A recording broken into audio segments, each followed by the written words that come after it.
ମୁଁ କୃଷ୍ଣଚନ୍ଦ୍ର ବାରିକ ସୁବର୍ଣ୍ଣପୁର ଅନନ୍ୟାର ତାରାଟି କାର୍ଯ୍ୟକ୍ରମରେ ଆଜିର ଅତିଥି ଭାବରେ ସୁନ୍ଦର ମୋ ଭାଷା ସାହିତ୍ୟ ଜମ୍ରା କେନ୍ଦୁଝର ମନୋନୀତ କରିଥିବାରୁ ମୋ ଅନୁଷ୍ଠାନର ମାନ୍ୟବର ସଭାପତି ସେନାପତି ସାର୍ ମହୋଦୟ ତଥା ସମ୍ପାଦକ ବୃନ୍ଦ ଓ ଅନୁଷ୍ଠାନର ସମସ୍ତ କର୍ମକର୍ତ୍ତାଙ୍କୁ କୃତଜ୍ଞତା ଜ୍ଞାପନ କରେ।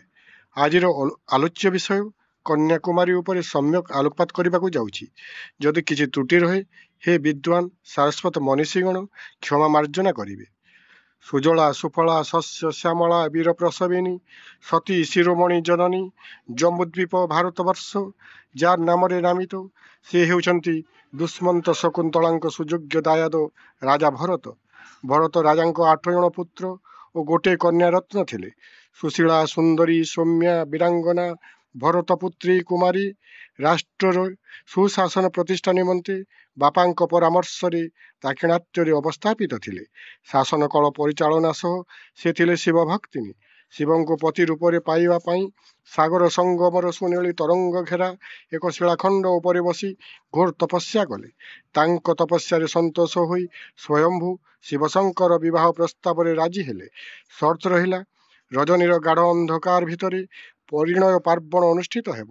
ଯଦି ପ୍ରତ୍ୟୁଷ ପୃଥ୍ୱୀକୁ ପଦାର୍ପଣ କରେ ଆଉ ବିବାହ ହୋଇପାରିବ ନାହିଁ। ଦିନ ଧାର୍ଯ୍ୟ ହେଲା। ଲଗ୍ନ ମୁତାବକ ସଦାଶିବ ତାଙ୍କର ଭୂତ ପ୍ରେତ ଶୈବ ବାହିନୀ ଧରି କପିଳାସରୁ ଦାକ୍ଷିଣାତ୍ୟକୁ ଗମନ କଲେ। ମହାଦେବଙ୍କ ବରବେଶରେ ବରଯାତ୍ରୀ ଧରି ଗମନ ଦେବତାଙ୍କୁ ସୁହାଇଲା ନାହିଁ। ଦେବ କୂଟ କଲେ। ଅଧା ରାତି ଥାଉ କୁକୁଡ଼ା ରାବିଲା। ପ୍ରତ୍ୟୁଷ ଆଗତ ମନେ କରି ମହାଦେବ ବରଯାତ୍ରୀ ସହ ପ୍ରତ୍ୟାଗମନ କଲେ କପିଳାସଗିରି।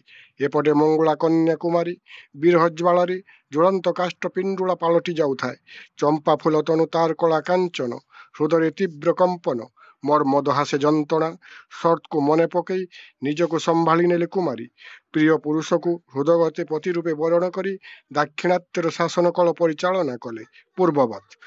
ହଠାତ୍ ଦିନେ ଦୁର୍ଦ୍ଦାନ୍ତ ଦାନବ ଶିବପୁତ୍ର ବାଣାସୁରର ନଜର ପଡ଼ିଲା କୁମାରୀ ଉପରେ। ଦେଖିଲା ନୟନେ ଶିଳାର ଶିଖରେ ଉଦେକିବା ବାଳ ଭାନୁ ଚିର ଯୌବନା ସୁରମ୍ୟ ଲଳନା ଆସି ମିଳେ ସ୍ୱର୍ଗ ସ୍ଥାନୁ। କନକ ଚମ୍ପାର ଲାବଣ୍ୟ ତନୁରେ ଚନ୍ଦାନନ ପଡ଼େ ଫିକା ମେଘମଲ୍ଲାରର କେଶ ନିର୍ଝରିଣୀ ସୁଧାଶ୍ରାବୀ ଅନାମିକା। ନୟନ ଯୁଗଳ କନ୍ଦର୍ପ କଟୁରୀ ହୃଦୟକୁ ଦେଲା ଚିରି ତିଳ ଫୁଲ ନାସା ଜୟନ ଗନ୍ଧାର ଅଙ୍କେ ଅଙ୍କେ ଶୋଭା ସିରି। ପିମ୍ପୁଡ଼ି ଲାଗିଲେ ପୀୟୁଷ ଗ୍ରହଣେ ମନେ ମନେ ହେଲା ଘାରି ମିଳନ୍ତା କି ମୋତେ ପୀୟୁଷ ଭଣ୍ଡାର ରଖନ୍ତେ କେଲିଣି ମାରି। ଅତି ସନ୍ତର୍ପଣେ ପାଶେ ଯାଇ ତାରେ ବୋଇଲା ଶୁଣରେ ସଖୀ ତୋର ରୂପ ଶୋଭା ବିମୁଗ୍ଧେ ଦଗ୍ଧ ମୁଁ ଜୀବ ଦିଅ ବାରେ ରଖି।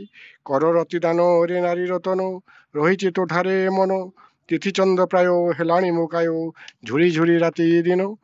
ପ୍ରେମ ଭିକ୍ଷା ସହ ପରିଣୟ ନିମନ୍ତେ ଅସୁର ରାଜ ବାଣାସୁରର ପ୍ରସ୍ତାବକୁ କୁମାରୀ ପ୍ରତ୍ୟାଖ୍ୟାନ କଲେ। ବାଣାସୁର ଯୁଦ୍ଧ ଆରମ୍ଭିଲା। ଯୁଦ୍ଧରେ ନିହତ ମଧ୍ୟ ହେଲା। ମାତା ପୁତ୍ରର ପରିଣୟ କାହିଁ? ତିନି ସାଗରର ମଧ୍ୟସ୍ଥଳୀରେ ଶିଳାଖଣ୍ଡ ଉପରେ କୁମାରୀ ହେଲେ ତପମଗ୍ନା ଶିବପ୍ରାଣା। କାଳକ୍ରମେ ଶିବାଶକ୍ତିପୀଠ କନ୍ୟାକୁମାରୀ ନାମରେ ହେଲା ଜଗତ୍ ବିଦିତ। ଉକ୍ତ ଆଲୋଚ୍ୟ ବିଷୟ ଏକ କିମ୍ବଦନ୍ତୀ ମୂଳକ ଆଲେଖ୍ୟ। ସୁଧୀବୃନ୍ଦ ମୋ ମାନସ ଚିତ୍ତରେ ଯାହା ଜଣାଥିଲା ଆପଣମାନଙ୍କୁ ଜଣେଇଲି। ନମସ୍କାର।